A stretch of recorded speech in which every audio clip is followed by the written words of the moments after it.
matumal pa rin ang mga namamasyal dito sa Baguio City ngayong Semana Santa. Mas mahal din kasi yung presyo ng petrolyo dito, kaya pati mga negosyo umaaray sa epekto nito sa kanilang kita. Matagal nang nakaplano ang bakasyon ng pamilya ni Jan sa Baguio. Kaya kahit anong bigat sa bulsa ng mahal na presyo ng langis, papasanin daw muna nila para matuloy pa rin ang bonding nila sa summer capital ng bansa. Nakapag-reservation na kami ng accommodation. At the same time, walang pasok na yung mga bata. Init mo ngayon sa baba.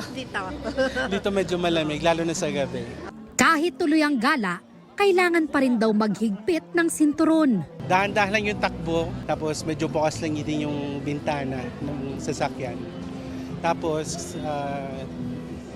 yun po, tipid-tipid na lang din sa food. Marami sa mga dumayo sa Baguio gamit ang sariling sasakyan, nagpa-full tank na ng petrolyo bago pa lang umakyat ng Benguet. Kung sa Baguio sila nagpakarga, mahigit 136 pesos papatak ang kada litro ng diesel.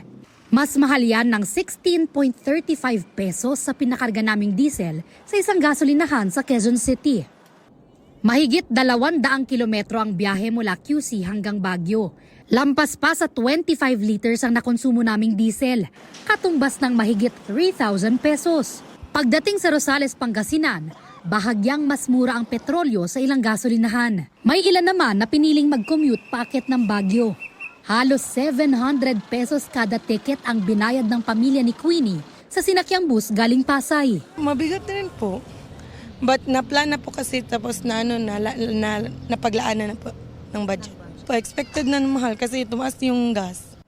Ayon sa Baguio City Public Information Office, nabawasan ng 30 hanggang 50% ang mga bus trip sa Baguio dahil sa paglobo ng presyo ng petrolyo. Pansin din ng ilang bus driver ang pagtumal ng mga biyahero. Kasi last year, halos pagdating namin ng terminal, balik agad kasi maraming pasahero. Ngayon, wala talaga. Pagkakaunti ang pasahero, tinatransfer na lang namin dun sa susunod na bus kung talagang kaunting-kaunti.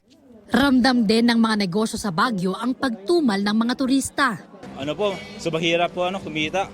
Yung dagsada po tayo mga turista, madami po mga bibili sa amin. Kaya yung kita namin na halos 100% na nagiging 50% na lang ganun. Ilan lang umakyat na mga turista tulad niyan, ang mahal ng pamasahe.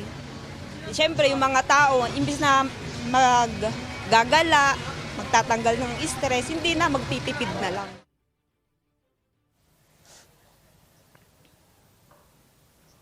Marisa, ngayon nasa 20 degrees Celsius ang temperatura dito sa Baguio. Kahapon medyo maalinsangan pa yung panahon, pero kung aakyat po kayo ng Baguio, magdala na rin ng jacket para meron kayong panangga sa lamig. Yan ang unang balita mula rito sa Baguio City. Bea Pinlac para sa GMA Integrated News. Gusto mo bang mauna sa mga balita? Mag-subscribe na sa GMA Integrated News sa YouTube at tumutok sa unang balita.